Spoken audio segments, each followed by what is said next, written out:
राजेश वाजपेयी और इंदौर से वरिष्ठ पत्रकार राजेश जौहरी के साथ स्टूडियो में हमेशा की तरह मौजूद हैं वरिष्ठ पत्रकार राजनीतिक विश्लेषक सुशील शर्मा जी। सबसे पहले डॉक्टर वाजपेयी, पहले खबर आ रही थी कि कमलनाथ और दिग्विजय सिंह के क्षेत्र यानी राजगढ़ और छिंदवाड़ा के दौरे पर स्वतंत्रता दिवस के बाद सिंधिया पहुंचेंगे, लेकिन अब खबर आ रही है दिल्ली से कि सिंधिया के दौरे में बदलाव और मालवा के दौरे पर होंगे। तो ये दौरे कुछ विशेष हैं कि सर केंद्रीय मंत्री जो बने हैं नए, उसमें वीरेंद्र कुमार का भी नाम है कि वो भी भोपाल, ग्वालियर, चंबल और बुंदेलखंड के दौरे पर रहेंगे। कोई रणनीति विशेष है क्या? इसे केंद्र का हस्तक्षेप माना जाए?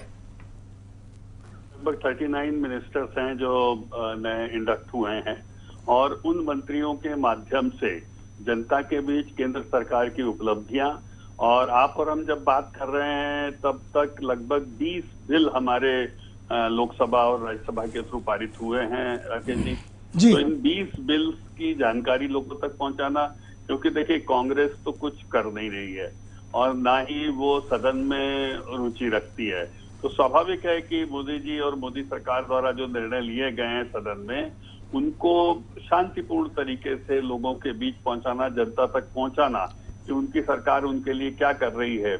तो जितने भी इंडक्शंस हुए हैं वे सभी मंत्री लोग इन सब विषयों को लेकर लोगों के बीच जाएंगे। डॉक्टर साहब, हमेशा संसद सत्र जब खत्म होता है तो मोदी जी और अमित शाह और नड्डा जी यही संदेश देते हैं कि जनता के बीच में जाओ, लेकिन खबर यह भी आ रही है कि ये जो मंत्री हैं ये नए हैं। वीरेंद्र कुमार तो पहले भी मंत्री रह चुके हैं। सिंधिया जरूर एक बड़ा चेहरा जो कांग्रेस से निकलकर बीजेपी में, लेकिन इस वक्त टाइमिंग क्या मायने रखती है? और इसको यदि नाम आशीर्वाद यात्रा का दिया जा रहा है तो सिर्फ 2 मंत्री क्यों, बाकी भी तो मध्य प्रदेश से है ना।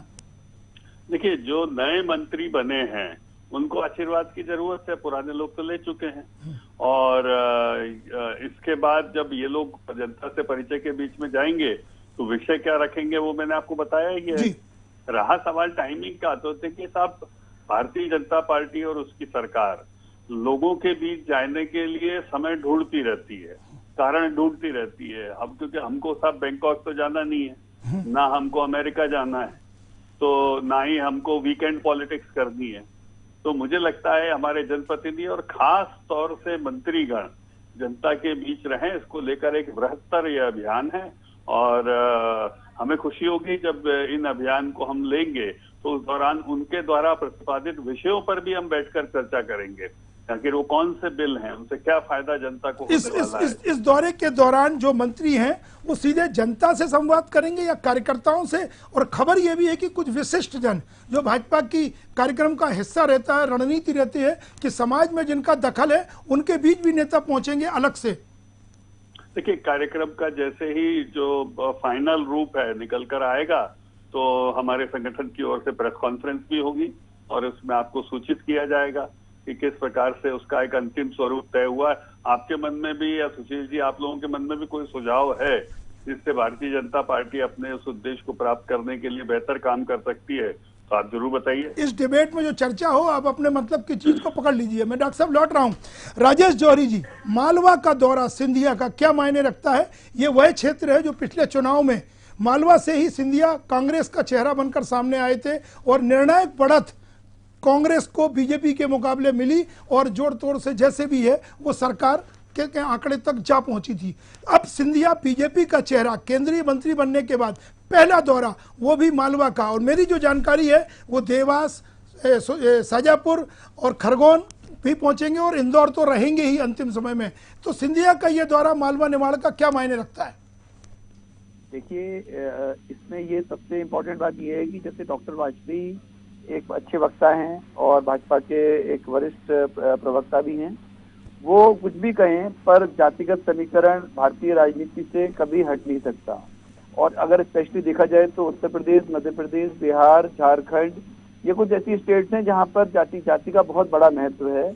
तो जो जहां तक इनका सवाल है ज्योतिरादित्य सिंधिया का, तो इंदौर से लगा हुआ ही इलाका है जो सिंधिया स्टेट में आता था स्टेट टाइम्स में, और आज भी ज्योतिरादित्य सिंधिया जी की काफी अच्छी इमेज है और उनको काफी रिस्पेक्ट दी जाती है उस पुराने जो अपना उनका खानदानी जो उनका वो है स्टेटस है उस कारण से।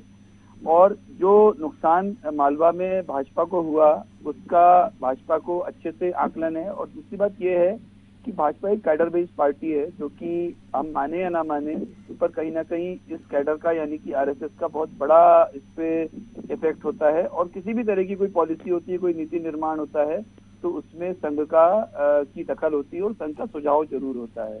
तो शायद ये भी एक कारण है कि उस जमीन को फिर से अच्छा करने के लिए, फिर से उसको सींचने के लिए। तीसरी बात जो आशीर्वाद यात्रा की आपने बोली है, तो दो मंत्री बने हैं, एक तो अपने ज्योतिरादित्य सिंधिया और दूसरे वीरेंद्र कुमार जी। तो ज्योतिरादित्य सिंधिया तो राज्यसभा से गए हैं, तो राज्यसभा में काहे की आशीर्वाद यात्रा? राज्यसभा में आशीर्वाद के लिए आपको विधायकों और सांसदों इनसे मिलना चाहिए, है ना? बिल्कुल सही सवाल। हाँ, अब उसकी बात जो वीरेंद्र कुमार जी हैं, क्योंकि वीरेंद्र कुमार जी सागर से सांसद रहे 4 बार, उसके बाद टीकमगढ़ से रहे और तो पहले भी केंद्रीय मंत्री रह चुके हैं। और आशीर्वाद यात्रा होनी चाहिए टीकमगढ़ में और सागर में ज्यादा में ज्यादा। लेकिन बाकी जिलों में कुल मिला के थावरचंद गहलोत जब से राज्यपाल बने हैं तब से भाजपा के पास कोई बड़ा दलित चेहरा नहीं है। और वीरेंद्र कुमार जी की खासियत ये है कि ये एक तो डॉक्टरेट है, सबसे बड़ी बात ये है डॉक्टरेट है, और दूसरी बात ये है कि इतने सौम्य है और इतने आसानी से उपलब्ध होने वाले हैं और इनकी लाइफ स्टाइल इतनी अच्छी सीधी सादी है। अभी आपने वो वाकया देखा होगा, सोशल मीडिया पे काफी चला था, जब ये मंत्री बन के सागर पहुंचे तो खुद ही ऑटो में बैठ के गए और खुद ही सामान लेके गए। तो ये सब चीजें जो है कहीं ना कहीं बीजेपी को लग रहा है, भाजपा को, कि वीरेंद्र कुमार जी की जो अच्छी छवि है, स्वच्छ छवि, आज भी वो स्कूटर पे घूमते हैं सागर में, लोग बताते हैं। तो ये जो छवि है, जो जाति समीकरण आपने बात की है, उनको दुरुस्त करने के लिए इन दो नेताओं को, लेकिन इन दोनों नेताओं से मैं लौट रहा हूँ राजेश जी आपके पास। सुशील जी, जो बात डॉक्टर साहब ने कही है कि एक कार्यक्रम है, पूरे जो नए मंत्री हैं उनको पहुंचाना है, उनका ये एजेंडा क्लियर है। आशीर्वाद पर राजेश जी ने कुछ सवाल खड़े किए हैं, लेकिन ज्योतिरादित्य भले ही राज्यसभा से हों, लेकिन जो जाति और वर्ग की राजनीति है उसके ऊपर भारी पड़ता है ये चेहरा। कांग्रेस को इसका फायदा मिला है। और रही बात वीरेंद्र खटीक की, तो उनका अपना क्षेत्र है, लेकिन उनको जिस क्षेत्र में पहुंचाया जा रहा है, ग्वालियर, चंबल, बुंदेलखंड और फिर उसमें भोपाल भी वो आ रहे हैं, इन दो चेहरों को आगे रखने की रणनीति बीजेपी की इस वक्त क्या है? देखिए, बहुत सीधी सी बात है कि चाहे ज्योतिरादित्य सिंधिया हो चाहे वीरेंद्र कुमार हो, मुझे नहीं लगता कि आशीर्वाद जैसा कोई अभी मामला बनता है। बहुत सीधी सी बात है कि इसके पीछे कोई सुनियोजित भाजपा की पॉलिटिक्स चल रही, कोई राजनीति या रणनीति है। और समझ में आता भी है कि अगर सिंधिया को आप उपयोग कर रहे हैं या सिंधिया भाजपामयी होने के बाद भाजपा नेता के रूप में जा रहे हैं, तो वो उस बेल्ट में जा रहे हैं जहां पर कि कभी सिंधिया राजघराने का वर्चस्व रहा था, तो उस एरिया में जा रहे हैं। दूसरी महत्वपूर्ण बात है कि देखिए, मालवा बीजेपी और आरएसएस का गढ़ रहा है। उस गढ़ में बहुत बड़ी सेंध लगाई है 2018 में, और ये बीजेपी के किसी भी नेता को ना उनके मात्र संगठन को ये हजम होता है कि इस तरीके से इतनी बुरी स्थिति में बीजेपी वहां पर आ जाएगी। आप सोचिए, 2013 में 66 में से 56 सीटें जीतने वाली बीजेपी आधे पे सिमट गई। तो ये कहीं ना कहीं तो ये एक बहुत बड़ा जो झटका है, उस झटके, और दूसरा के परिस्थितियां वैसी बनी हुई है। देखिए, मालवा निमाड़ में आपको एसटी, खासकर एसटी जो सीटें हैं, उसका बहुत बड़ा जो है वहां पर आप ये कह रहे हैं कि 2023 को लेकर चिंता और चुनौती को ध्यान में रखते हुए अब सब कुछ जो संतुष्ट हो गए हैं ज्योतिरादित्य सिंधिया, उनका एक बेहतर उपयोग पार्टी हित में किया जाना शुरू हो चुका है। बिल्कुल बिल्कुल, वो भी किया जाए। दूसरा, आप वीरेंद्र कुमार जी की बात करें, देखिए वीरेंद्र कुमार जी अगर ग्वालियर चंबल जा रहे हैं, तो ग्वालियर चंबल का आप एनालिसिस करेंगे तो ये वही क्षेत्र है जहां बहुत नुकसान हुआ था भाजपा को। कितना नुकसान हुआ था आप इसका आकलन कीजिए। एससी की 7 सीटें हैं, 7 में से 6 बीजेपी हार गई थी। सिर्फ एक जीते थे, वो गोपीलाल जाटव वाली सीट, बाकी सारी सीटें बीजेपी हार गई थी। अब क्या स्थिति है, जब उपचुनाव हुए तो उन 6 सीटों पर इस्तीफे हुए थे, उनमें से 3 सीटें बीजेपी जीतने में कामयाब हुई। ये, और दूसरा एक बाकी 3 एससी की सीटें थी, सांवेर थी, रायसेन थी और आगर थी। आगर आप छोड़ दीजिए, हार गई बीजेपी, लेकिन बाकी 2 पे जीत गई। तो कहीं ना कहीं उस वोट बैंक की तरफ भी बीजेपी का शामिल है। हाँ जी, देखिए, मैं बुंदेलखंड की मैं एनालिसिस इसलिए नहीं कर रहा हूं क्योंकि बुंदेलखंड से तो वीरेंद्र कुमार आते ही हैं, लेकिन ग्वालियर चंबल में आपको पैठ बढ़ाना है और आपने एक मंत्री बनाया है, वोट बैंक, इस पर पूरे रणनीतिक तरीके से काम होगा। 2023 के पहले 2 बड़े टास्क हैं बीजेपी के पास, उपचुनाव और नगरीय निकाय चुनाव। बीजेपी नहीं चाहेगी कि किसी भी इन चुनाव में किसी तरीका का भी नकारात्मक संदेश जनता के बीच में जाए। चलिए डॉक्टर साहब, आशीर्वाद यदि इस यात्रा का नाम है तो सवाल खड़ा किया है राजेश जौहरी जी ने कि भाई एक राज्यसभा से और एक कई बार मंत्री रह चुका है, सांसद रह चुका है, तो फिर आशीर्वाद का की आड़ में कुछ और एजेंडा तो नहीं बीजेपी बढ़ा रही है? जो बात सुशील जी कह रहे हैं कि मालवा और ग्वालियर चंबल ये वो क्षेत्र हैं जहां बीजेपी को बड़ा झटका लगा था पिछली बार। देखो, आपके सभी के अंत में विश्लेषण कहाँ पहुंचा? जनता का ही पहुंचा ना, सीटों का ही पहुंचा ना, चुनाव का ही पहुंचा ना। तो भाई लोकतंत्र में आप लोक को छोड़कर कहाँ चले जाओगे? मैंने पहले ही कहा भाई हमारे पास बैंकॉक अमेरिका जाने का कोई एजेंडा ही नहीं है। क्लियर है तो एजेंडा। हम जनता के बीच जाएंगे, चाहे वो हमारा जनप्रतिनिधि राज्यसभा से हो या ना हो, उससे क्या फर्क पड़ता है? भाई सरकार जो है जनता के लिए, जनता की जनता द्वारा यदि सरकार है तो हमारे जनप्रतिनिधियों को और मंत्रियों को जनता के बीच ही तो आशीर्वाद लेने जाना होगा, और कहाँ जाएंगे? लेकिन डॉक्टर साहब तो एक सवाल और है, मानिए। भाजपा संगठन का कार्यक्रम है, लेकिन खबर यह है कि मध्य प्रदेश के कुछ नेता जो राष्ट्रीय अध्यक्ष नड्डा जी से मिलते हैं तब यह कार्यक्रम सामने आने वाला है। तो क्या इसे केंद्र का हस्तक्षेप या कुछ विशेष सीटों पर केंद्र की अपनी रणनीति जैसे पिछली बार रहा है? नहीं, मुझे लगता है ये पूरी तरह से भारतीय जनता पार्टी का एक कार्यक्रम है जनता के बीच का। और आज शायद हमारे प्रदेश अध्यक्ष विष्णुदत्त शर्मा जी आ भी जाएंगे जी। तो वो विस्तृत से आपके सामने इस कार्य योजना को रखेंगे। अगले 24 घंटे में एक प्रेस कॉन्फ्रेंस बीजेपी करेगी और सिंधिया और वीरेंद्र कुमार के दौरे को सामने लाएगी, ये तो ठीक है, लेकिन बात वही हो रही है सर, ये दो चेहरे, बाकी और चेहरों को पीछे क्यों रखा जा रहा? सारे एक साथ क्यों नहीं निकल रहे? इस वक्त जो मध्य प्रदेश में माहौल है वो आदिवासी और पिछड़े वर्ग को लेकर के, सदन समाप्त हुआ है, लेकिन इन दो चेहरों को ही आगे क्यों लाया जा रहा है? इसमें पूरे बाकी नेताओं की जो जुड़ाव या समावेश क्यों नहीं नजर आ रहा है? देखिए, 39 ऐसे मंत्री हैं जो नए बने हैं, जो आपने बताया। आपको छूट रहा है तो बताइए। 212 लोकसभा क्षेत्रों को चयनित किया गया है। अब वो ये तो राष्ट्रीय कार्यक्रम है ना। चलिए, अब आपने कहा ना ये राष्ट्रीय कार्यक्रम है और इसके माने ये केंद्र का ही हस्तक्षेप है इन दो चेहरों को मध्य प्रदेश में कैसे? कार्यक्रम है केंद्र का ये, और चूंकि ये दो नवागत मंत्री या नए इंडस्ट्री। लेकिन डॉक्टर साहब जो जानकारी पहले आ रही थी कि सिंधिया जी पहले छिंदवाड़ा और गुना जाने वाले थे, राजगढ़ जाने वाले थे, उसमें बदलाव की जरूरत क्यों पड़ी है कांग्रेस के इस गढ़ में घुसने से पहले? सर, मैं इसमें ये कहना चाहूंगा कि बदलाव आपको अपने सूत्रों पे करनी पड़ेगी, क्योंकि ये कार्यक्रम जारी नहीं हुआ था तो जिन सूत्रों ने खबर दी थी उनको फिर टटो लिया। अभी भी सूत्रों की ही है, अगले 24 घंटे में सामने आएगी ये खबर दौरों को लेकर के। बिल्कुल सर। तो राजेश जौहरी जी, जो बात आपने कही है कि आशीर्वाद नाम को लेकर के आपने एक सवाल खड़ा किया है, लेकिन वाकई में क्या सिंधिया की भूमिका मालवा में अब भाजपा के अंदर और प्रभावी और असरदार साबित हो सकती है? उस क्षेत्र के अपने दिग्गज नेता कैलाश विजयवर्गीय हैं और मुख्यमंत्री शिवराज सिंह चौहान तो आते जाते रहते हैं हमेशा पिछले 15 साल से मालवा और निवाड़ के क्षेत्र में। सिंधिया ने उपचुनाव जीत के दिखा दिया कि पार्टी कोई भी हो उनका अपना प्रभाव है, पहली बात। तो दूसरी बात यह है कि अभी अभी जयस का जो स्थितियां बढ़ रही हैं, जयस जो आदिवासी संगठनों का, और उस तरफ जो अगर भिंड मुरैना साइड देखें हम तो वहां पे जिस तरह से दलित वोटों में और बसपा का प्रभाव बढ़ रहा है अभी में, मतलब पिछले 2-4-6 महीने में, तो उसका भी कहीं ना कहीं भाजपा, अच्छा हमने आपको जो बताया कि भाजपा एक कैडर बेस्ड पार्टी है, इनके पास एक थिंक टैंक है और ये सोचते हैं, बाकी पार्टियां उतना सोचती नहीं जितना ये लोग सोचते हैं, और उनका सबका विश्लेषण करके अगर कोई पार्टी इस तरह की कोई रणनीति बनाती है तो उसमें कुछ गलत भी नहीं है।